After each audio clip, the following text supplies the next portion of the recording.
Hi, I'm John Maxwell. When the top companies in the world are looking for trainers, speakers, and coaches, there's one name that stands above the rest, and that's Maxwell Leadership. Our certified team members have gotten proven results for companies all over the globe, and our reputation, I'm proud to say, is second to none. Some of our members have risen to the top of their profession, including the one you're going to meet today. I proudly introduce you to my friend Bob Fabian Zinka. Welcome to the Leadership and Success Podcast with your host, Coach BZ, where we help you lead with purpose and succeed with impact. If you're ready to grow into the kind of leader others want to follow, this podcast is for you. If you're determined to elevate your success and leave a lasting legacy, this podcast is for you. As my mentor, Dr. John C. Maxwell reminds us, everything rises and falls on leadership. Our goal is simple: to inspire you, challenge you, and equip you with insights that can transform the trajectory of your leadership journey. Welcome aboard to another episode of the Leadership and Success Podcast with Coach.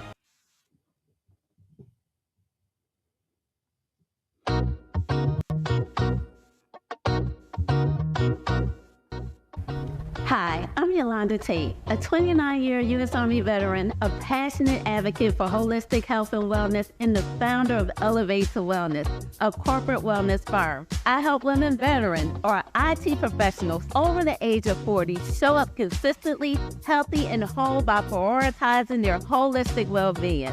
I know the challenges faced by women over 40, especially those in demanding careers, but in the process, we tend to neglect ourselves, putting our own well-being and wellness on the back burner. I understand this struggle all too well because I've been there myself. But I want you to know that it's okay to prioritize yourself. It's not a selfish act. In fact, it's essential for your well-being and everything you care about. Through Elevate to Wellness, I offer workshops designed to empower and support women like you. We delve into the world of holistic wellness, learning to make positive behavioral changes that nourish our minds, our bodies, and our beautiful souls. Together, we'll create a safe space where you can embrace self-care without guilt, where you can understand that taking care of yourself is the foundation for taking care of others while continuing to excel in your career. So if you're a woman over 40, a veteran, or an IT professional seeking to make positive changes in your life, together we'll discover the power to elevate, transform, and thrive in wellness, unlocking the path to a healthier, more fulfilled life where we can rise together, stronger, wiser, and supporting each other along the way.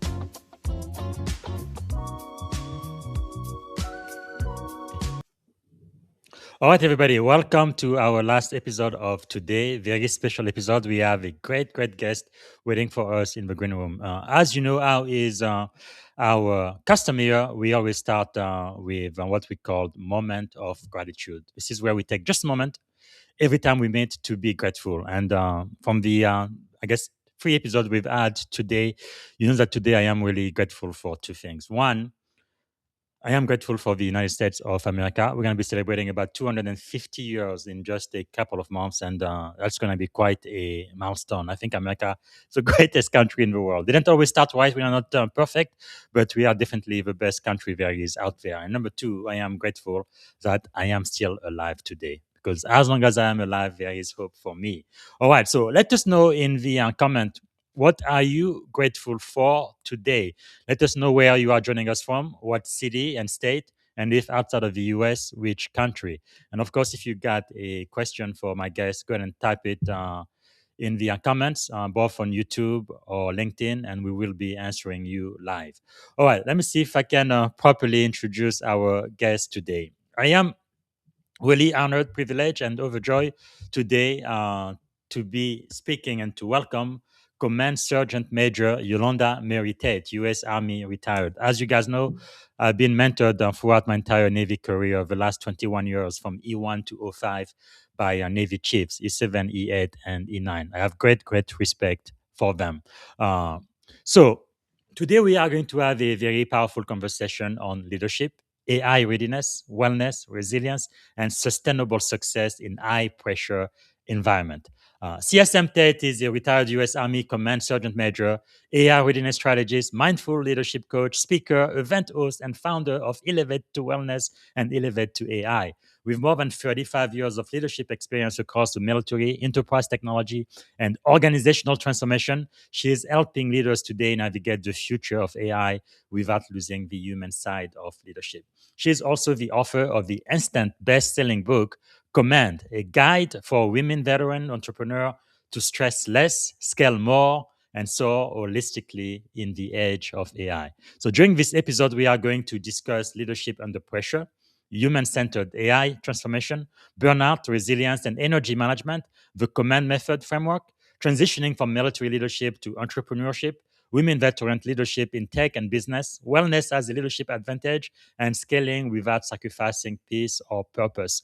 Part of what you're going to learn is why AI readiness is a leadership responsibility before it is a technology initiative, but also practical leadership habits for thriving in the age of artificial intelligence. So, without any further ado, please help me welcome to the Leadership and Success Podcast, CSM Yolanda Marie Tate. Yes. Good evening, CSM. How are you doing today? I'm doing wonderful. How are you doing? Great, great, great. It's really such a great honor and privilege to be speaking to you. Maybe to get started, what are you grateful for today? I am grateful for, you know what? Today was a day where the sun was shining and the rain came out. And I'm thankful for the rain because a Wow. lot of people don't talk about the rain. They'd be like, Yes, it's a rainy day. But I've learned throughout the years to really enjoy the rain because yes, it's just a common feeling mm, and water is healing. And yes, so I am thankful for the different weather that we get to see each day because it's beauty and it reminds me of God. It's yes. beauty. Wow, that is powerful. Especially in California, we definitely need more rain here for sure. But I am so glad most of the grass throughout the state is green again. For a long time, it was all brown. It was so ugly, man. Oh, yeah. But what is something about you, CSM, that most people may not know when they first meet you? Hmm. May not know when they first meet me because I'm pretty open about a lot of things. Um, I would say, well, people know me know this, but now since I've been older, that I used to bodybuild. I Mm, used to be really serious about it. I mean, yeah, I never took any steroids or anything like that, mm, but I mean, it was my life. I mean, I was yeah, out, fitness, working out, bodybuilding, nice. nutrition, personal trainer, all that. Yeah, that was my early years. So, That's really powerful. But I guess part of your business entrepreneurship now, you're also helping other women get healthy and strong. That's just beautiful to see. Wow. So when people hear command sergeant major, they immediately think strength, discipline, authority. But who were you before the rank and the responsibility? And for those listening again, that's E9. That's the highest rank for enlisted. No, less than 1% of enlisted folks end up at that rank. So congratulations, ma'am. That is a oh, huge, huge, huge yeah. accomplishment. So who are you without the rank and without the responsibility? So I have to go back because before I ever wore rank, before I even came in the military or anything else, I was just that little girl from Philly. I was Johnny, Ah, nickname, that little girl running the streets of Philly, just trying to figure everything out. I mean, very mm, curious, very ambitious.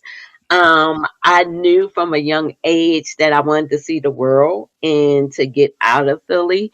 I didn't really understand it at the time. And when I say mhm, get out of Philly, I just mean, really to see the world because I yes, love my city.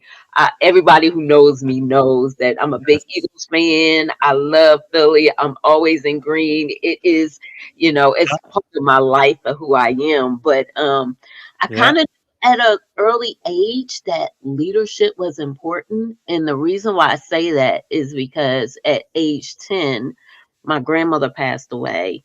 Sorry to hear that. Yeah, and when that happened as a young kid, I didn't really understand it, but my mom and my aunts and my uncles, they all came to me. Now, I was a 10-year-old little girl. They would come to me and just tell me their problems, like how they was feeling. And at the time, I couldn't put language around it. I didn't understand that that was a part of leadership. Um, Mm-hmm. but I just knew that they saw something in me that they felt comfortable. They felt Yes. my calmness under pressure. And now, as I'm older, I realize that now, but I had no clue what that meant, you know, Mm, when I was young. But that leadership has always been there. And I've yes. just heard people say that to me as well. Wow, that is quite powerful. Now, I believe you joined the army in 1989. What Yes. inspired you to join, and why the army and not the navy or some other branches? So I'm gonna be honest, the recruiter. You know, when you're in high school, all the recruiters come and they talk to you. And then plus I had a cousin who is like my brother. And he is a year older than me and he went into the army first. And Yes. so he just came back and was telling me all the positive things about it. And I was just like, wow, I want to do that. And it was just Oh. no doubt in my mind that I wanted to join the army. Do you come from a military family? Grandparents? Anybody else? To be honest, no. Wow. So I told you it's my other cousin. Mhm. I've had three other cousins who had joined the military. One before me and two after me. And Wow. that's it. And so no, we are not a military family. When I tell you we from Philly. Mm, We from the streets. And it was just interesting that I gravitated to the army, but again, looking back at in hindsight, it was because I kind of gravitated to structure, to leadership, to teamwork, to yes. all of those values. Wow, that is powerful. So, was there maybe a defining moment early in your military career where you realize I am not just here to serve, but I am here to lead? You know what? It's not one big dramatic moment. Mm, There have been little patterns over time that I saw. Like when I first came in the military, being in basic training, doing all that, I know people were like, "Oh, I can't stand being in basic." We did all I actually thought it was a joke at first, but then I was like, hold up, let me take this seriously. Let me take yes. this seriously. Because I did like the discipline and everything else. So I started to understand and really watch the drill sergeants and what they were doing. Hmm. And I was like, you know what? That's going to be me one day. Not Wow. because to be able to, control people or anything like that, but because I saw the difference how we were when we first came in Mm, raw off the street to 9 weeks later being totally different. yeah. And I like seeing that transformation. And so Wow. was one of the defining moments when I first joined the military. Being a drill sergeant for 3 years was a wonderful experience in itself. Wow. Again, like I said, to see people change when they come in and Yes. to have that respect and to see them try to Hmm. emulate you as Yes. well. And here I am. I'm only in my 20s being a drill sergeant, but Wow. it's just a big responsibility that I did not Mm, take lightly. And then the wow. the other defining moment was when I was the garrison sergeant major at Fort Bragg, North Carolina, from 2012 to 2015. Hmm. Um, that being a senior non-commissioned officer, being a command sergeant major, I had already had a battalion deployed several times, all that. But coming over and being a garrison sergeant major of such a prestigious Hmm. installation was wonderful. I mean, Wow. I had a powerful team, just Hmm. working with the civilians that were there, just seeing the impact that we were making in soldier members and service members' Wow. lives, as well as civilians and their families, was just Yes. really powerful. So, yeah, those were my Wow. moments. Yeah, I believe it's less than 5% of people who join any branch of the military end up being like a garrison sergeant major. That's really an awesome, awesome responsibility.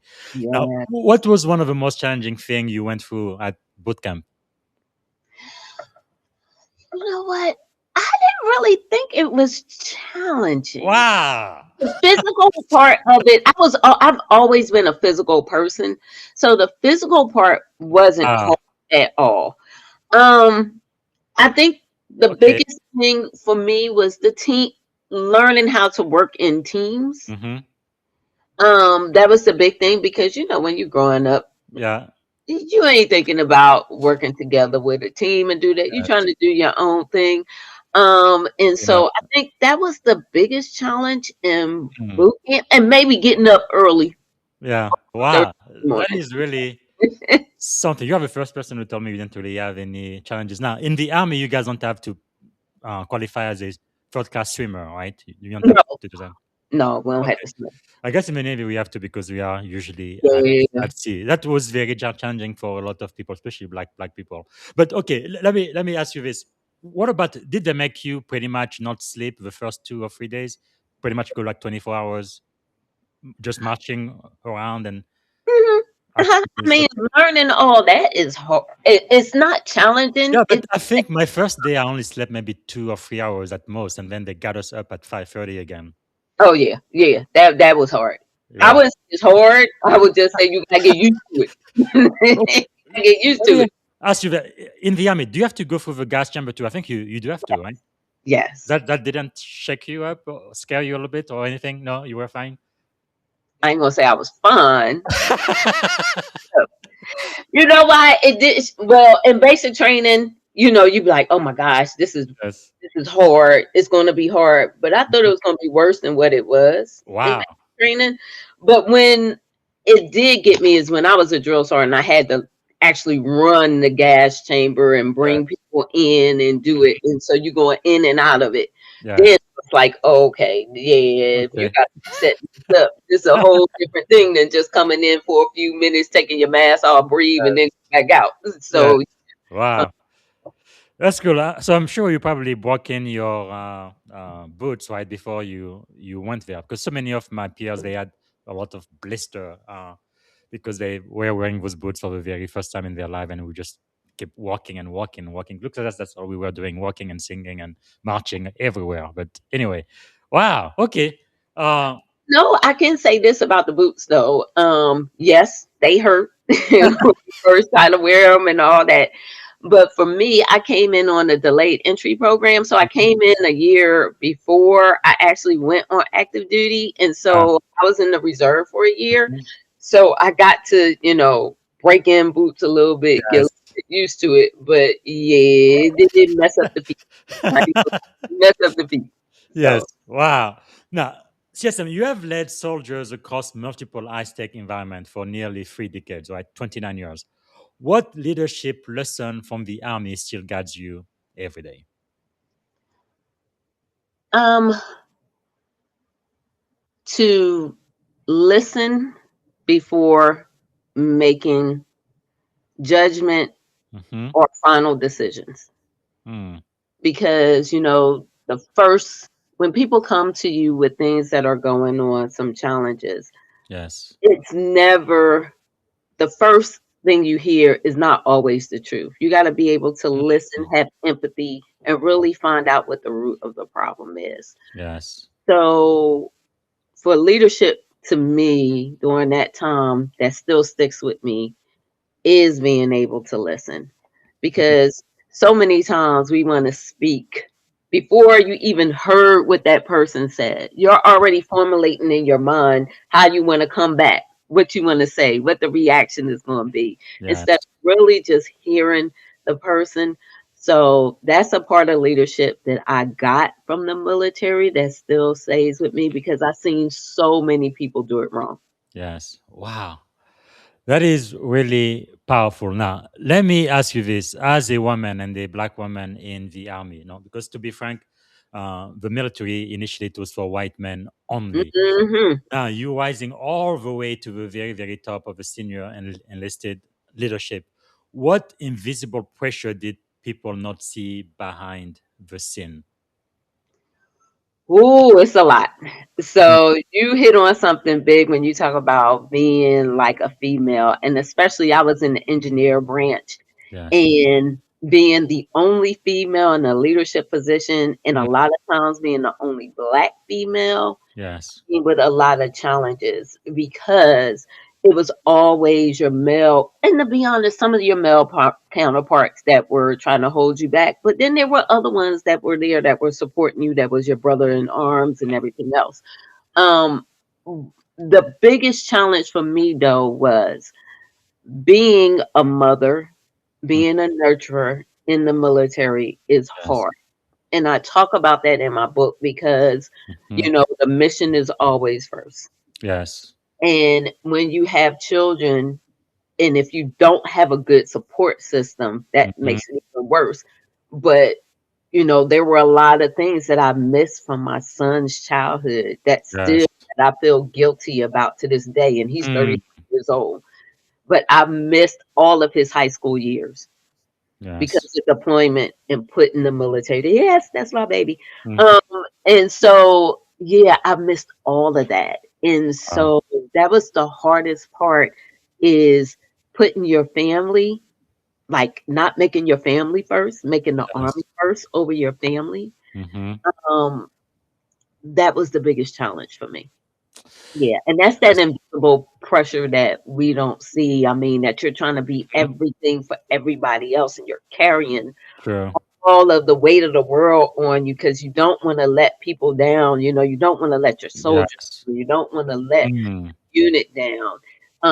Especially if something is going on with your family, you try to Yeah. hide all that and make it seem like you got it all together when you really don't. Mm. You're really falling apart on the inside. And I've had many breakdowns Yes. when I'm by myself, away from everybody. But out in front, I was Command Sergeant Major Tate, Yes. always having it together. Mm. Wow. Thanks so much for sharing that, because I had the rare opportunity of becoming a commanding officer, but I really believe that in the military, it's not just the service member, right? But it's their family, their spouses, their Yeah. children. Everybody is serving, everybody is sacrificing. And one thing I enjoy more than anything else was to write letter of appreciation to the families of my people. That really Oh, made me feel so great. But wow, it's yeah. I think most people is what less than 1% of American serve in the military. So most people have mm, no idea what it really takes to none, lead at that level. none.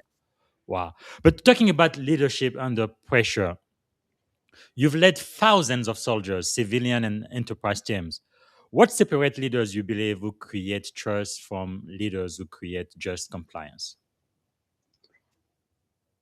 Okay.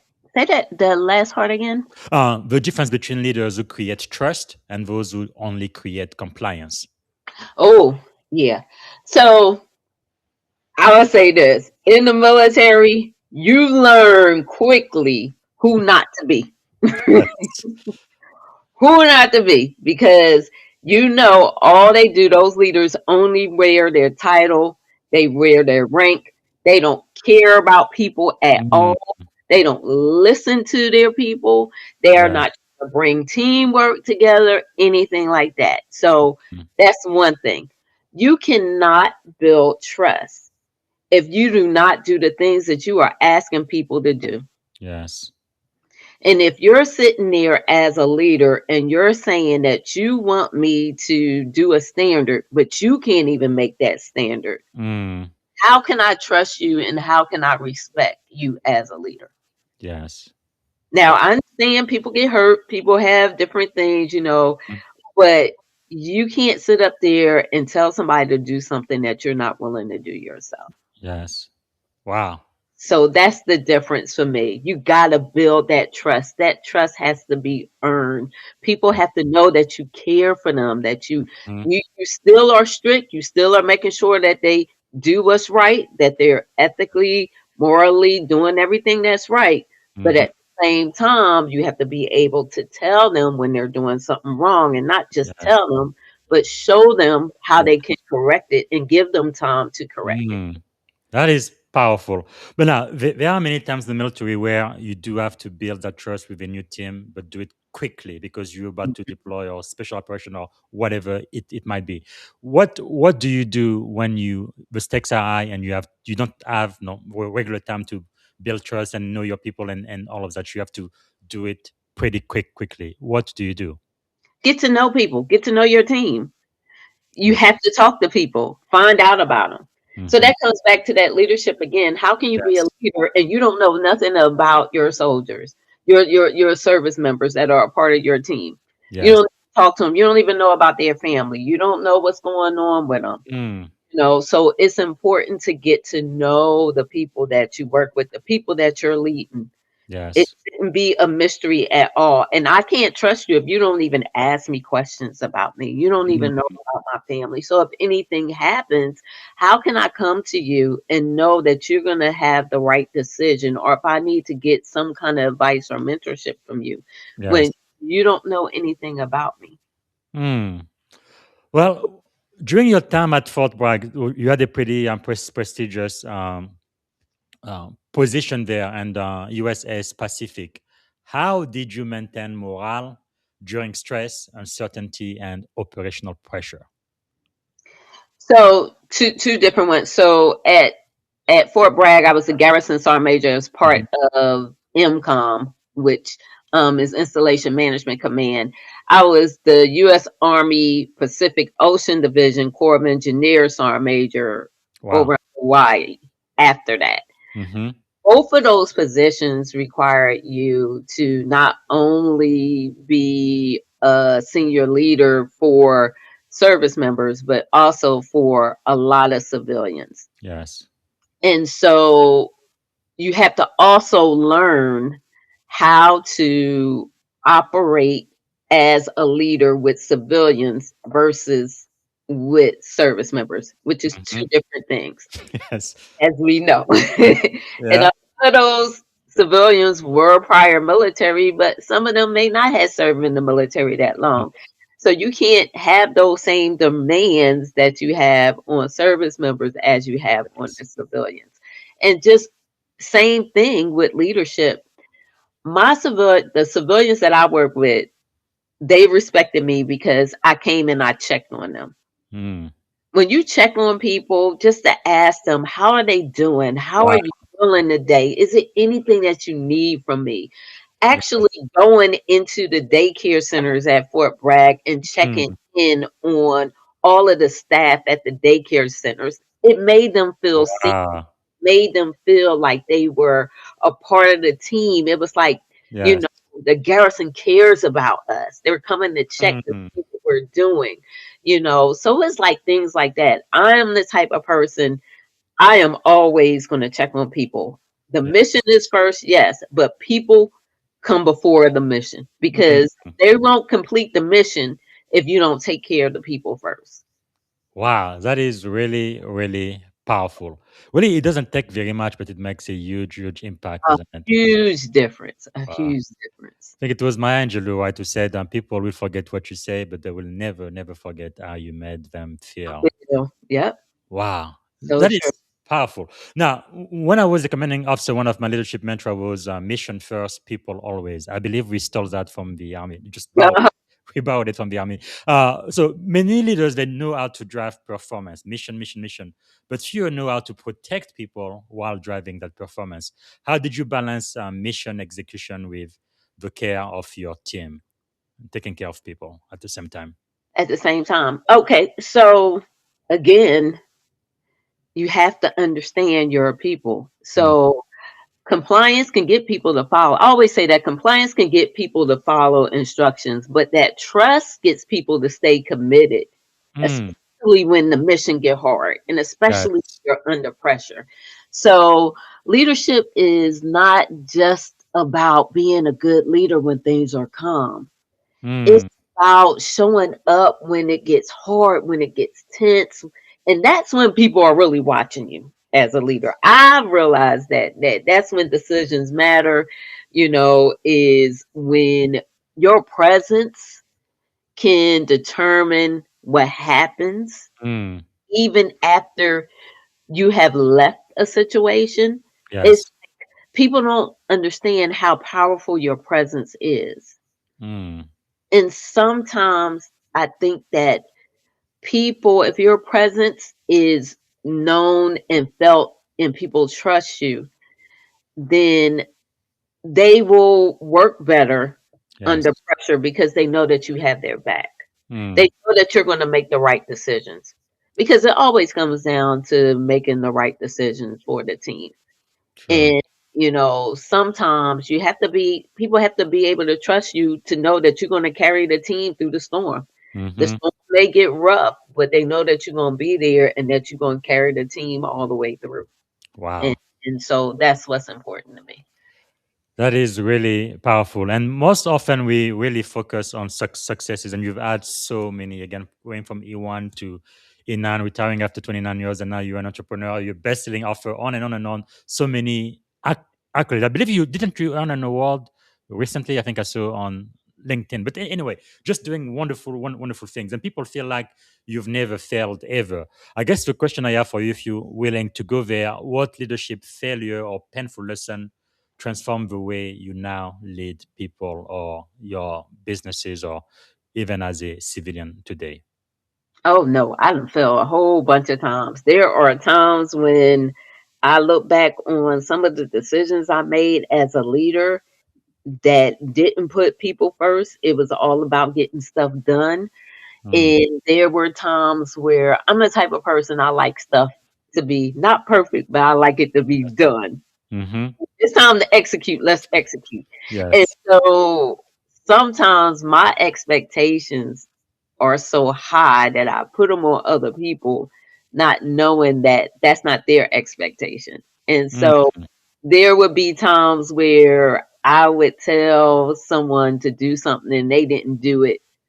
And then I just did it just to get it done because I wanted to be done and I wanted to be done right. But then when I look Mm. back on it, or they came to me and said, well, you didn't even give me the chance to do it. Yes. And I learned if you didn't even give me the chance to do it, or you didn't really give me the right direction, you just assumed that I knew. Mm. And so I had to take a step back a lot of times on that and be like, how can I had changed that situation around? How could I had allowed them to fail themselves in order to Yes. grow instead Wow. of just going ahead and doing it for them? So things like that I've done plenty of times and felt that I've made some bad decisions when it comes to myself, like pushing myself, like you just said, like Mm-hmm. working from dark 30, 4 o'clock in the morning, Yes. working and don't get home until after midnight and then wake back up at 4 o'clock in the Mm. 3 o'clock in the morning, stuff like that when you not taking care of your own holistic wellness. And Yeah. I'm not just talking about physically, I'm talking about mentally, spiritually, socially, all of that. So Mhm. yeah. We're going to be talking about that too because Yeah. that is part of one of your businesses now too, which I think people really need to hear. I feel because sometimes people they work, but you do need to take time off and replenish as well. We're talking about elevate to wellness.com. Hopefully, we're going to get to that also. But let me ask you this: from what you describe, it looks like as a leader, we really need to also learn to lead with humility, Mm, don't we? Because in a way, because my dream when I was a seaman at boot camp, I wanted to either become a chief, E7 or first sergeant for the army, or a commander or lieutenant colonel. That was my dream, senior enlisted or senior officer. But it looks like the more senior you become, the more responsibility you have. There is mhm. a lot of opportunity for you to get the big edge. Your ego gets just a little bit bigger. Hey, I've done it. I'm wearing the rank. I have the uniform or whatever. But then at the same time, it seems like you need to be even more humble, especially when you are Yes. responsible for the people that the command or the Navy assigns to you. How important is humility in leadership? I think it's very important because, again, you can't wear your rank on your chest or think that your title is going to mean everything. Yes. And so that comes back to that invisible pressure that you was talking about too, Mm-hmm. especially as a woman in the military, because Yes. a lot of times when we have to carry that excellence Mm-hmm. out, people thinking that we're arrogant. Mm. And so sometimes people will label your confidence as being arrogant or not being humble. Or sometimes they'll label your standards as being harsh. or Yes. that emotions may be a label for weakness. And so I think as a leader, being humble in everything that you do, that you have to understand that there are people who went before you, there are people Mm, who are after you. They are watching everything that you're doing. yes. In the military, like we said, people learn from bad or good leadership. Mm, What do you want to be? And mm, see, I was like, I do not want to be that bad leader. yes. People Wow. these bad habits and see that I'm not humble, see that I'm putting the rank before anything else, see that I'm not listening, see that I'm not a team player, see that I'm always trying to stab other people in the back just so I can get ahead. Mm, wow. That's not qualities of a good leader. And so I never wanted to be that. Now, I really believe you were a trailblazer in your military career. Sometimes, like you said, the only one man in the entire engineering uh, function. Were you conscious of that, that you were really a trailblazer, that you were doing the work not just for yourself, but for a lot of other women and women of color who are going to join the army after you? You were setting an example. Oh yeah, definitely knew that. I definitely knew that when I became a command sergeant major. And Mm, so after I did my first sergeant time and I went to the Sergeant Major Academy, I was one of the few that came out of the academy as a command sergeant major. wow. So went in as a promotable master sergeant, came out as a command sergeant major, went straight into a battalion. Mm, And I knew that being in the engineer field where it yes. is mostly white males, Mm-hmm. um, and it's not a lot of females, period, whether white, black, whatever, Yes. Hispanic, whatever, that make it to command sergeant major. I knew that I had a lot of people watching me, and I knew Mm, it was a lot of people that wanted me to fail. yes.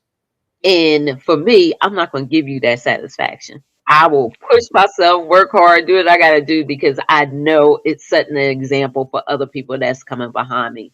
And so, one of the big things for me is that as a leader, one of your requirements is that you have to be a mentor, you have to Yes. be a coach for other people, you have to make yourself available, especially for myself, for other women who are coming behind me, Yes. just so they know that, hey, I understand Mm, the struggle, I understand the pressures that you're going through, I'm here to help you, I'm here to support you. And so that was one of the key things for me. So yes, I knew the responsibility that I had. man, knowing that you have such a key position and there might be some people even within your own command who really didn't wish for you to succeed, what was kind of like the first thought that came to your mind at that moment once you realized that? I'm gonna be honest.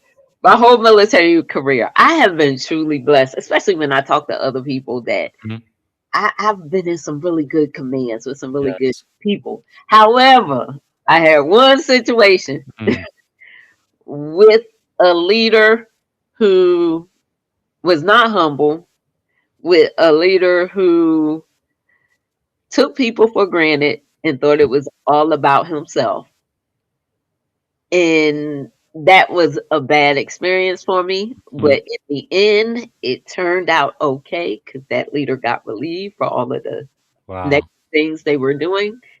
And that was the only bad experience that I had in the military working with someone. And it was Mm, a hard thing, but during that time period, I still had to set the example for yes. the soldiers that were in our unit, just to let them know that I was not going to fall into that trap, that I was still Mm, do the right thing, and I still was going to lead with integrity wow.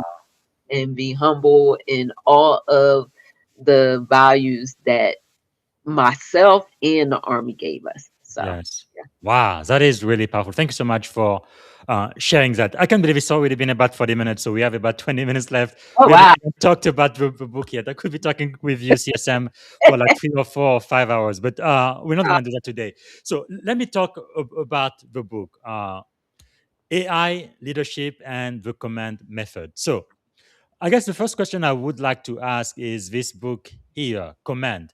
What Mhm. inspired you to write the book? Why did this book have to be written?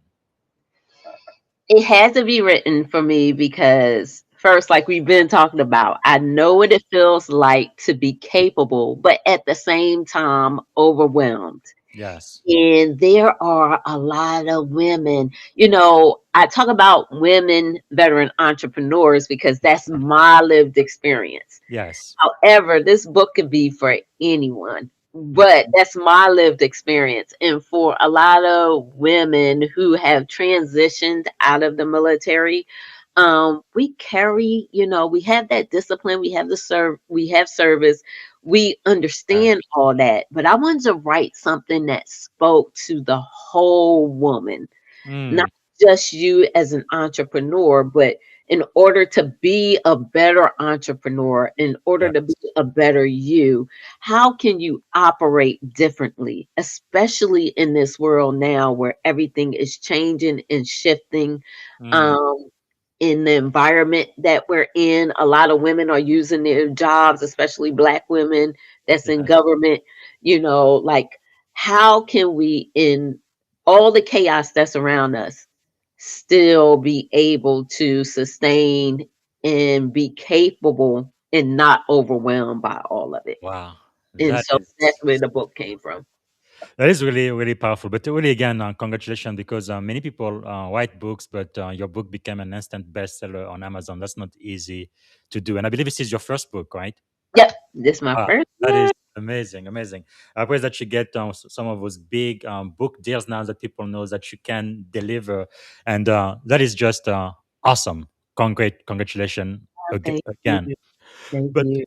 I guess another question I have: why are women, veteran and entrepreneur, uniquely positioned to thrive in the age of artificial intelligence? You think?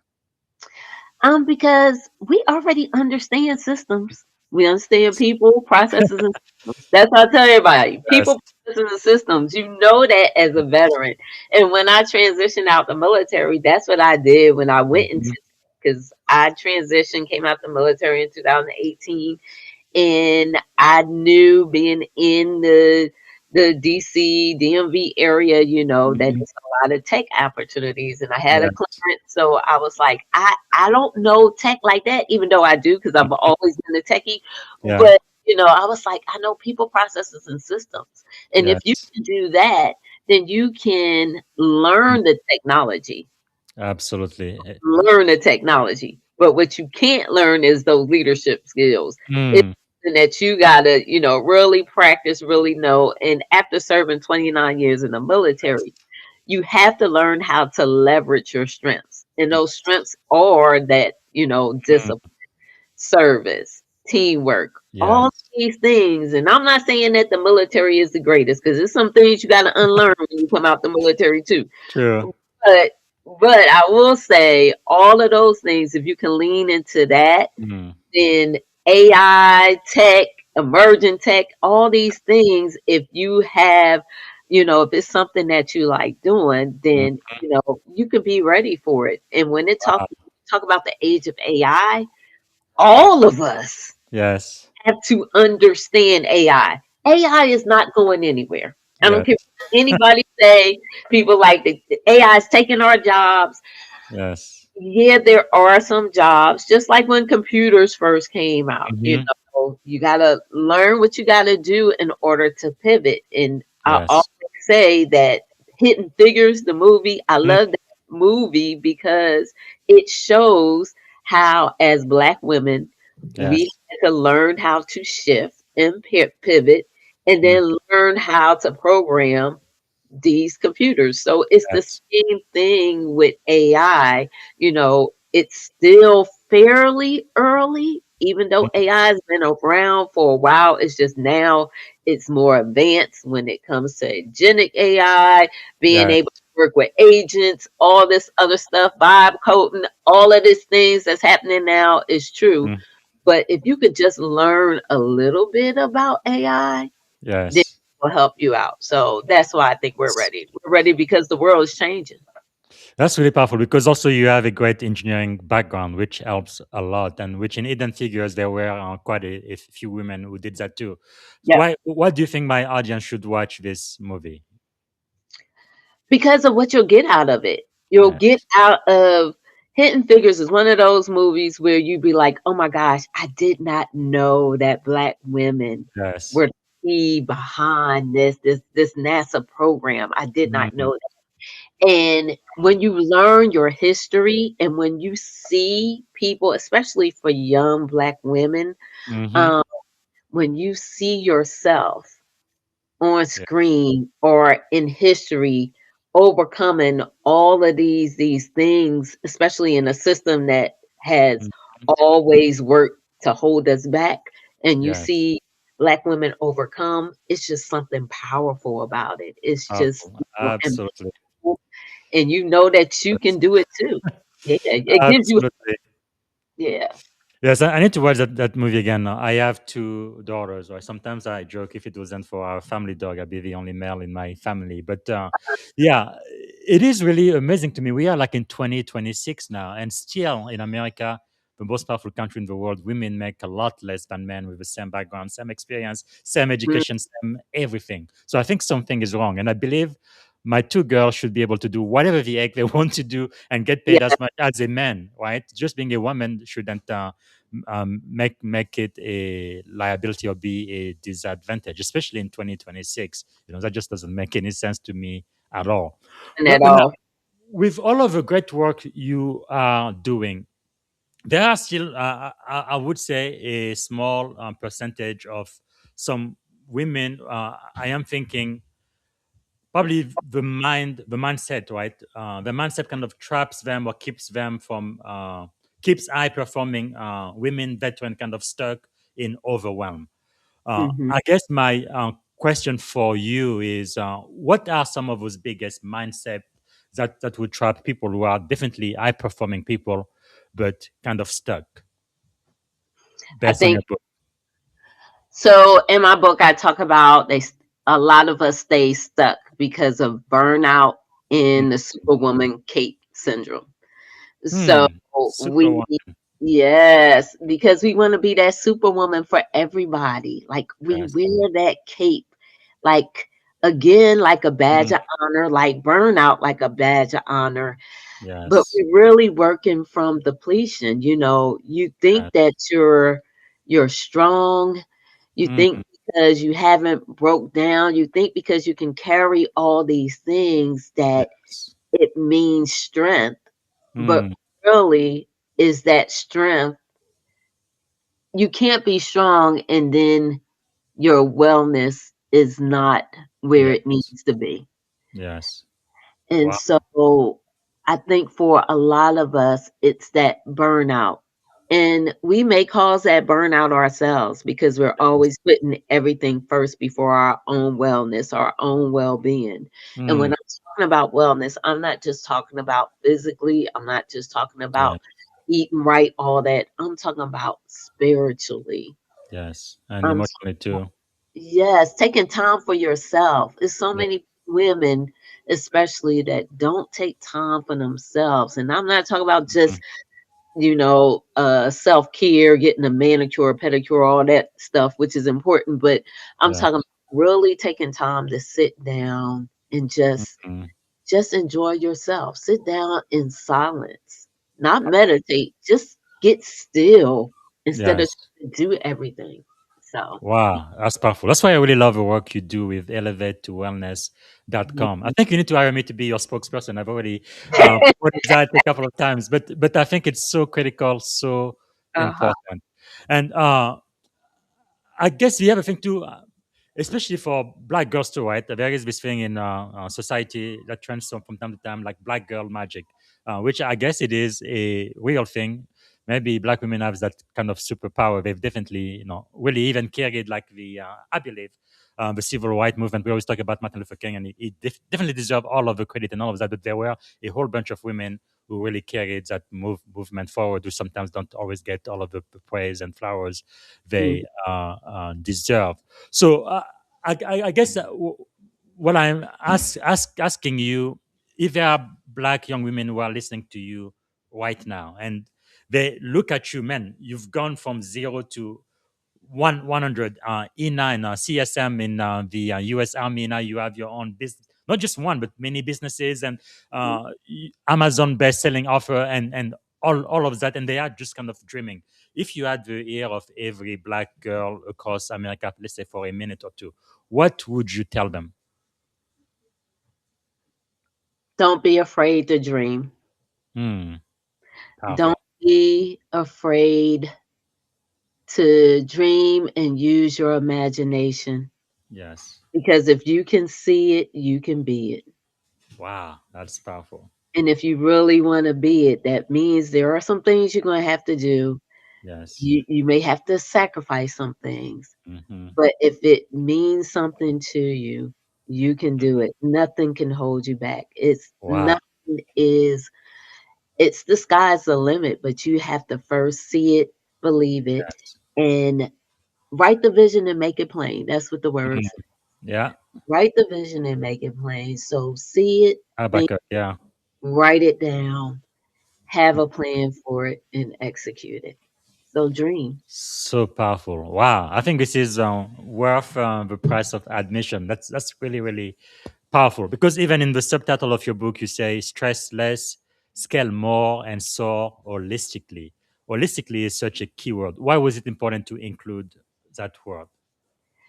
Because especially coming from the military, the first Yes. thing we think about is physically. Are Yeah. you physically fit? And so Mm. for many years, I was all about being physically fit. And I say this because a lot of people, if you're a female in the military and you physically fit, Mm. I don't care if you don't know your job. You Yes. going to because people like, oh, she can run, she can do this, she can hang with the guys, she can. Yes. So Yes. that's put you above your peers if you Mhm. physically fit.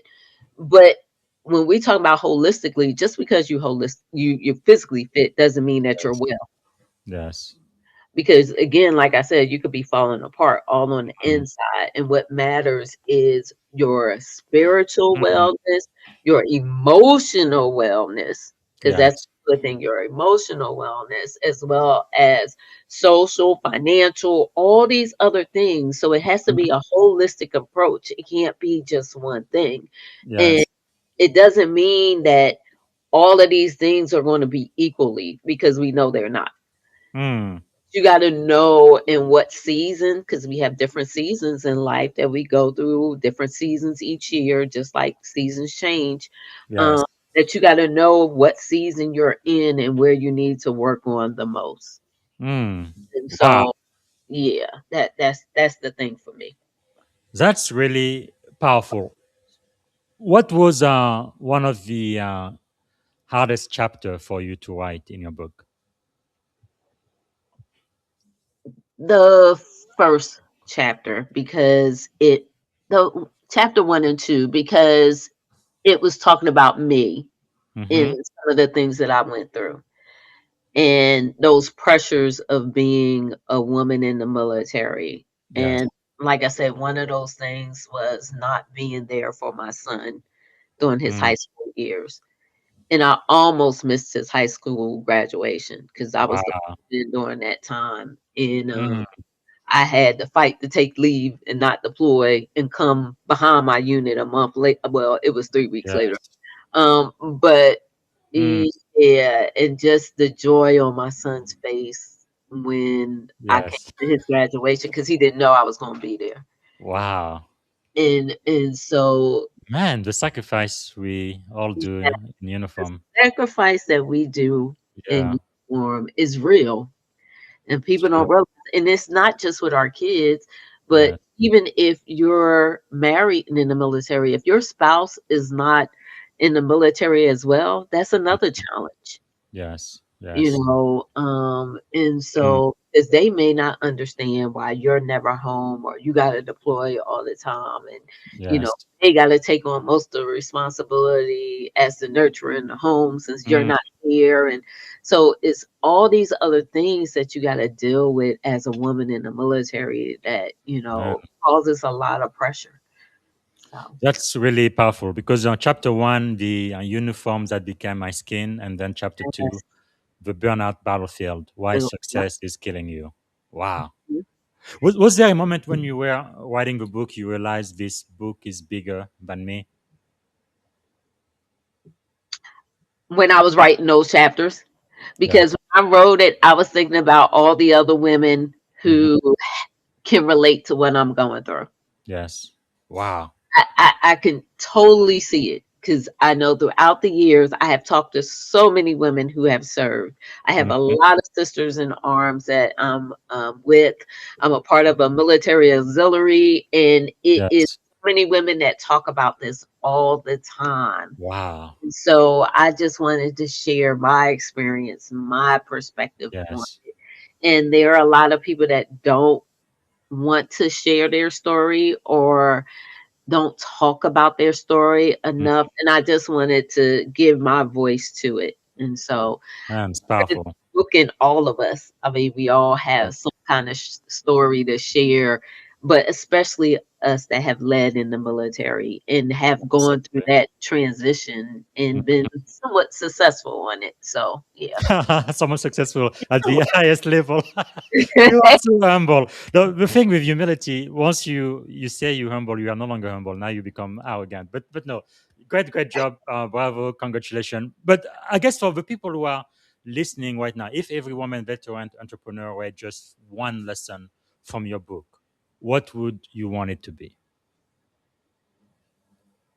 That lesson would be don't wear burn out as a badge of honor because that's what Mhm. we do all the time. We think Yes. that we have to push ourselves real hard in order to be successful. Mm. Wow. And for me, again, exhaustion cannot run your life. Mm. You have to realize that you are not weak just because you're tired. You're Yeah. human. And if you need a break, you need a break. And sometimes you got to take that break and get still in order so that you can be clearer, so that you can get grounded, so that you can actually perform better. Mm. And Wow. so I would say, don't wear burnout as a badge of honor because it's not. It's all right to be human.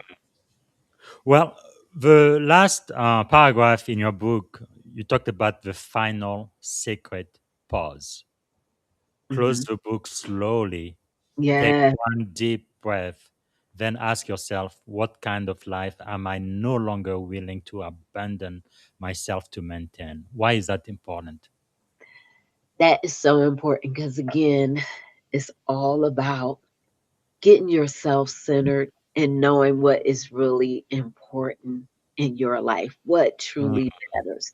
You can be successful, but if your relationships are falling apart Yes, because you put your success over your marriage, your kids, or any even friendships, yes.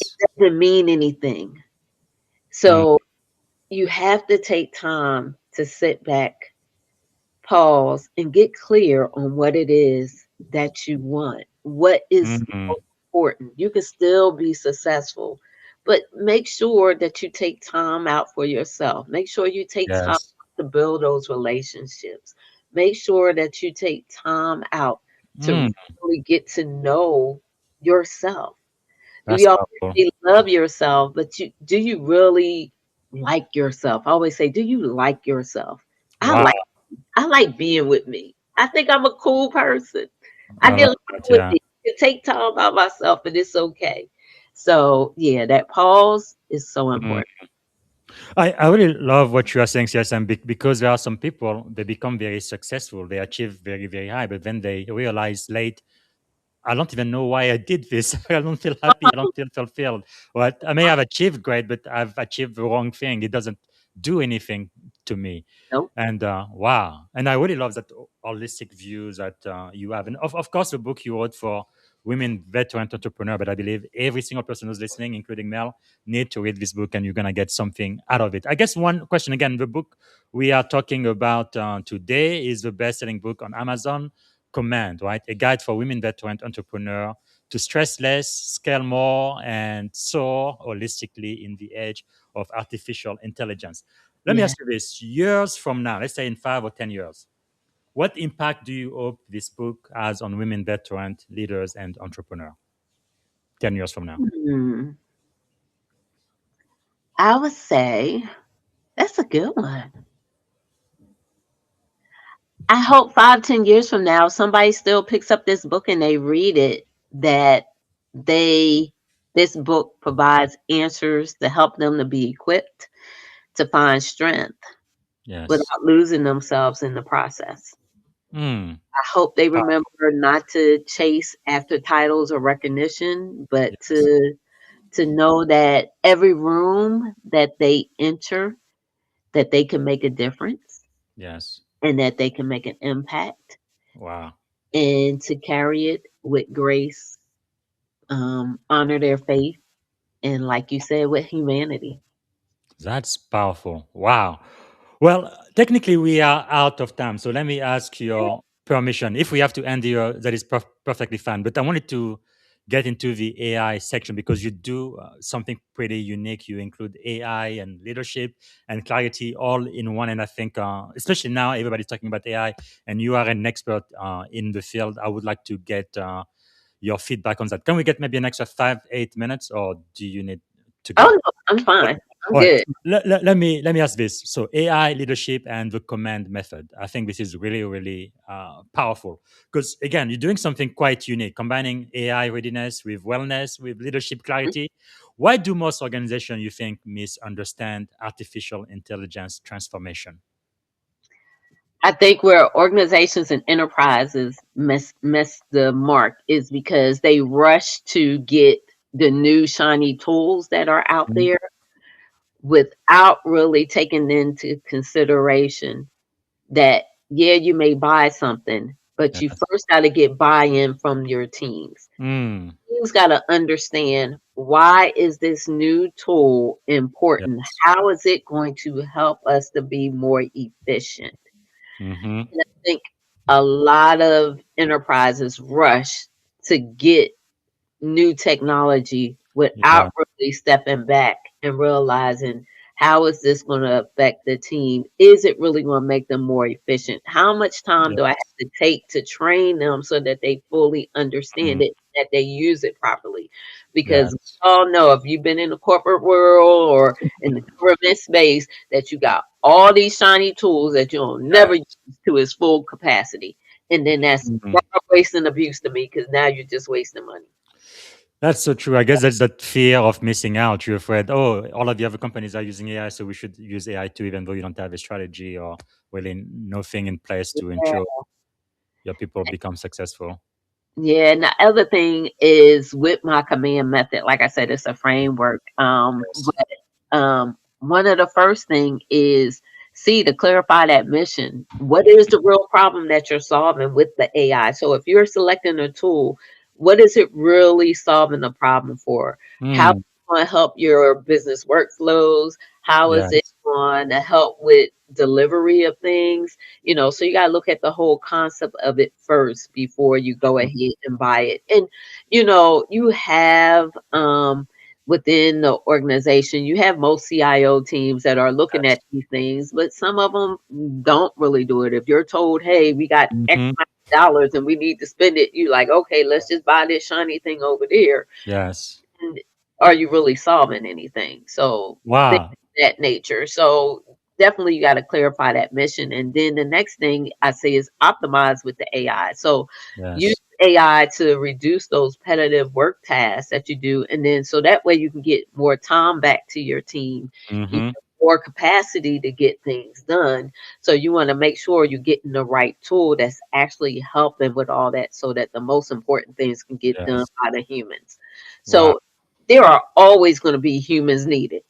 I got to stress that Yes. again.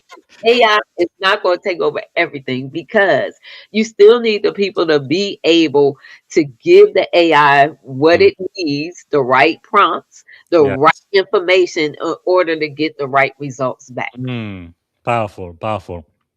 I, So, I yeah. like that a lot. I think it ties into the next question I had for you Because something you said that AI readiness is a leadership responsibility before it is a technology initiative.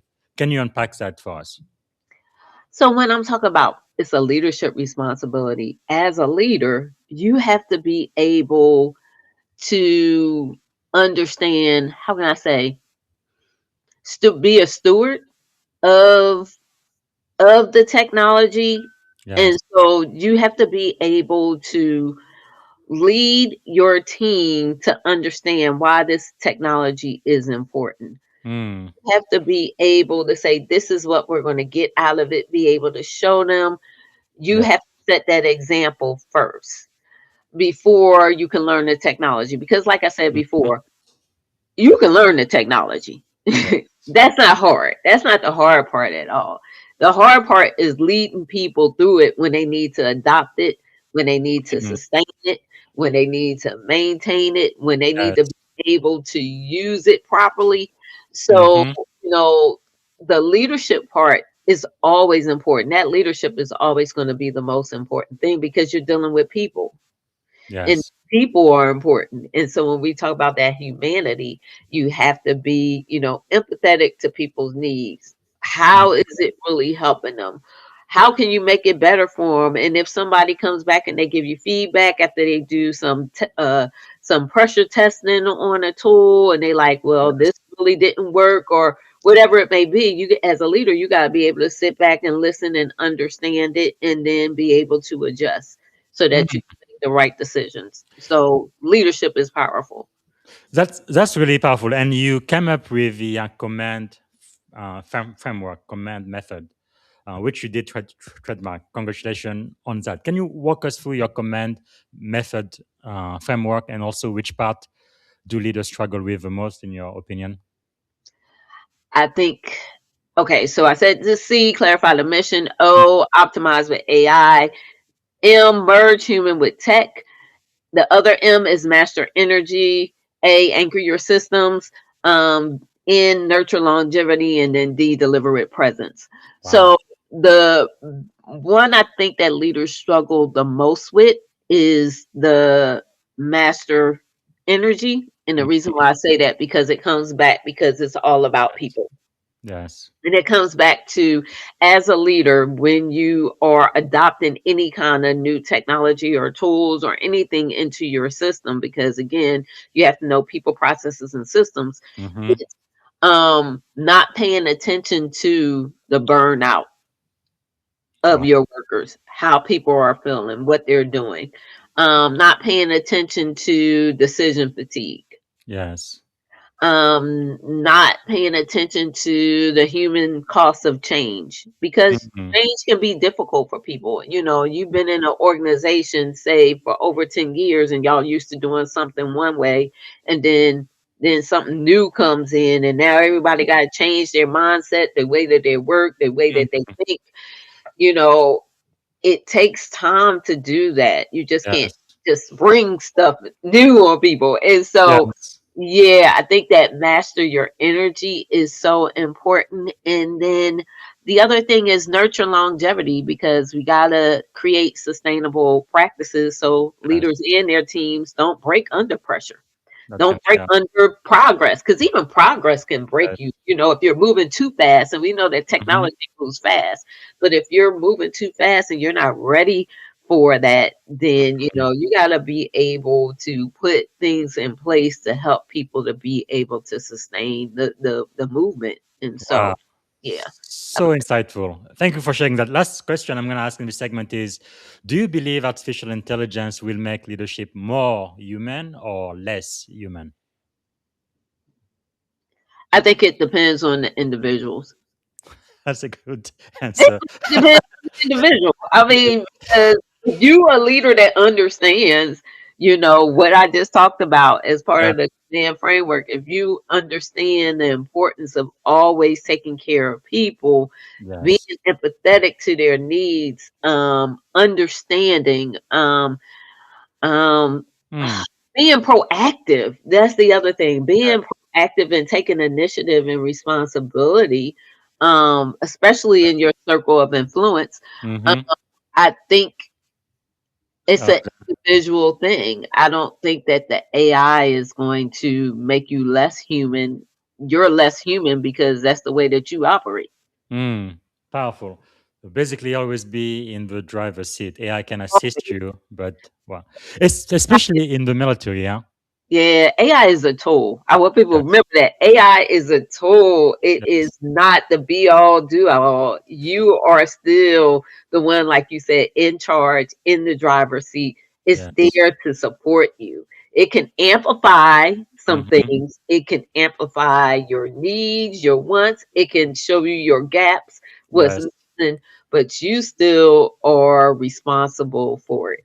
So, That is quite powerful because I know in Silicon Valley now with agentic AI, sometimes they try to have AI not only provide the recommendation, but actually make the decision which recommendation to follow without any human oversight, just automate the entire thing. I don't think we should do that in the military, especially when it's a oh, question of life or death and all of that.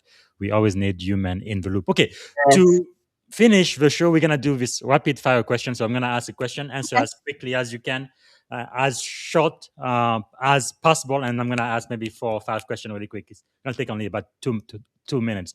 So talking about AI, like we just did, do you believe in AI utopia or dystopia? Is AI going to be the end of the world, going to kill all of the people, or is it going to be an age of great prosperity and uh, I think it's happiness? gonna be a balance of it, but it's not going to take over the world. No. Yeah. No. Okay. All right. What does leadership mean to you today? Stewardship under pressure. What army value most shaped your life? Selfless service. Wow. What is one habit that protects your peace?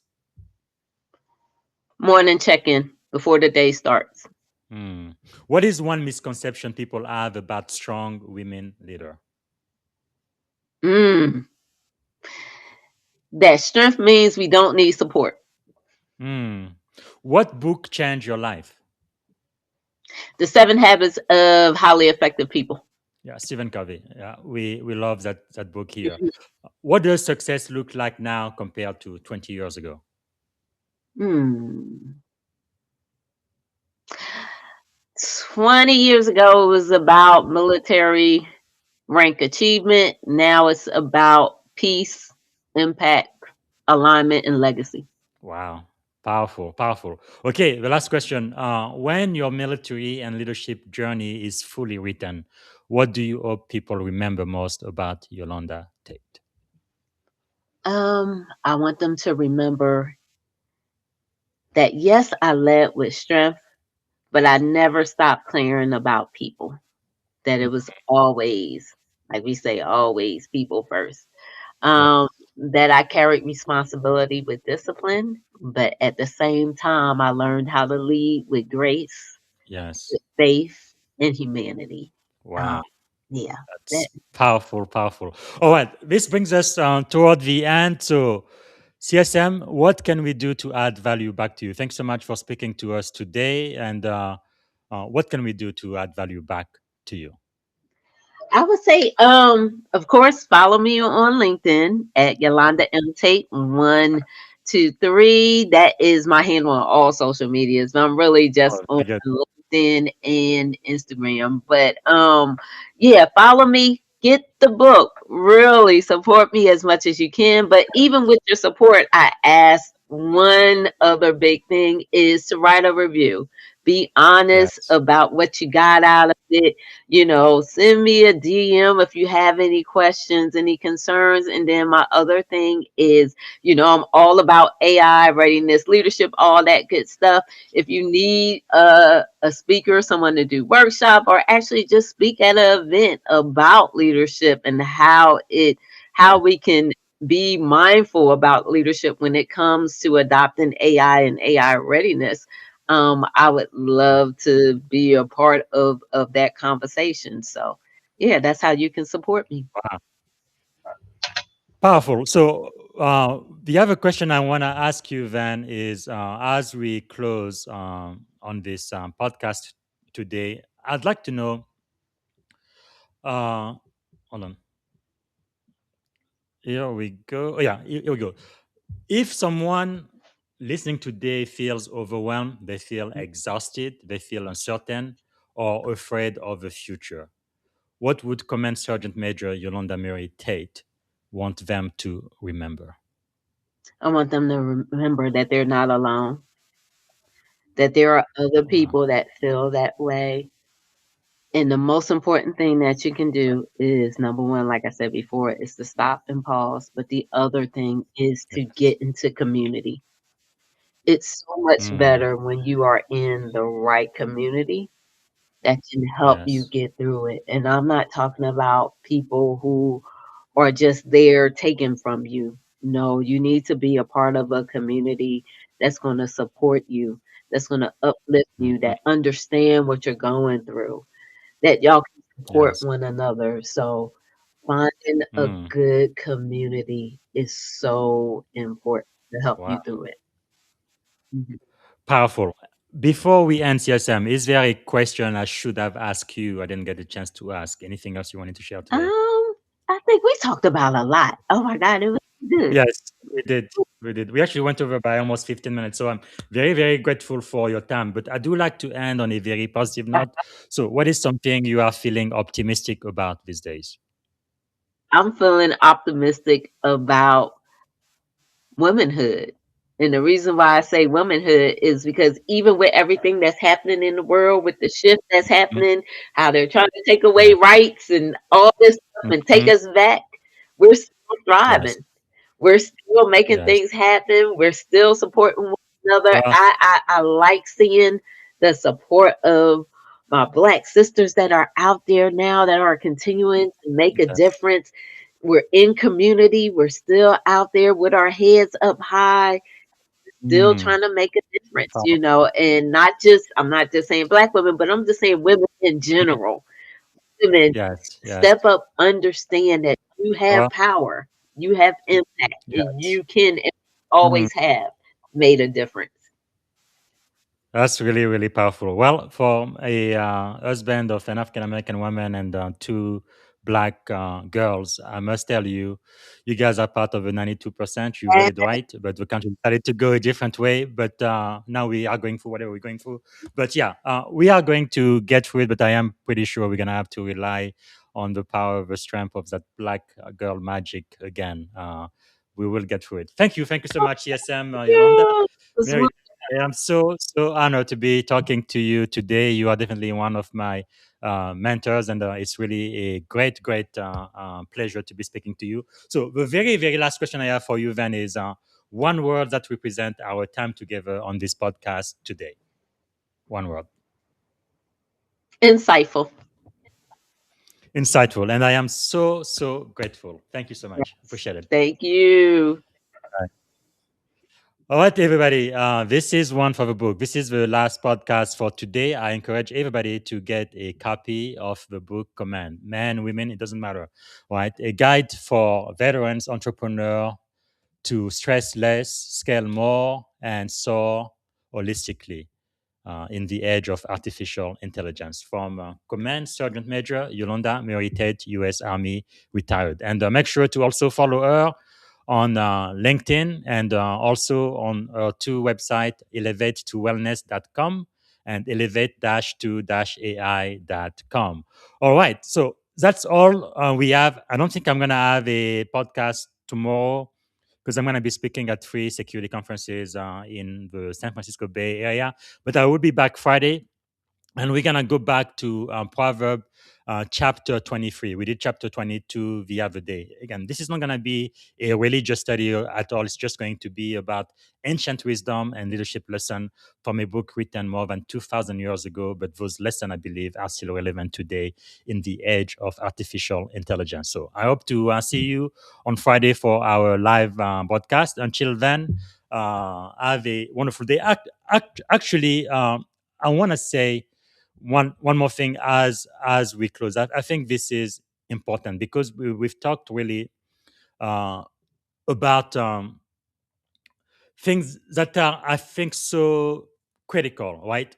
this morning I'm talking about the three interviews I had earlier. I talked to Coach Natalie all the way from France, from Lyon, France, and she was talking about conscious leadership. Right, it's one thing to lead, but we need to lead with a conscience. And then I spoke later with Kimberly, who wrote the book about the true American story. I think it's very important for us to have the courage to know exactly our story, not just the whitewash stories or what all of the things we have omitted that we don't want to talk about, because we need to know exactly who we are as a nation, where we came from, and then where we want to go. I think that is very important. So I really see kind of courage as the red thread throughout all of the podcasts we had today. And then, of course, I just talked to CSM today, and we talked about command in the age of AI. Whether you are a man or a woman, I really believe you can make it. You need to decide what your core values are, right? What you stand for, and then have the courage to take the first step forward. And like the CSM says, build a community so you don't do this alone. So that's all I wanted to say. Again, thanks for watching all of the podcast today, and I hope to see you on Friday. Bye for now. Thank you for tuning in to the Leadership and Success Podcast with your host, Coach BZ. If today's episode added value to your leadership journey, be sure to subscribe, share, and join us again for more wisdom nuggets on how to lead better and achieve greater success. Remember, leadership is the most critical skill of our time. The world will always need leaders to inspire others, drive innovation, and execute meaningful strategy. So why not count yourself among the bold leaders shaping the 21st century? Until next time, stay inspired, stay committed, and keep leading with excellence.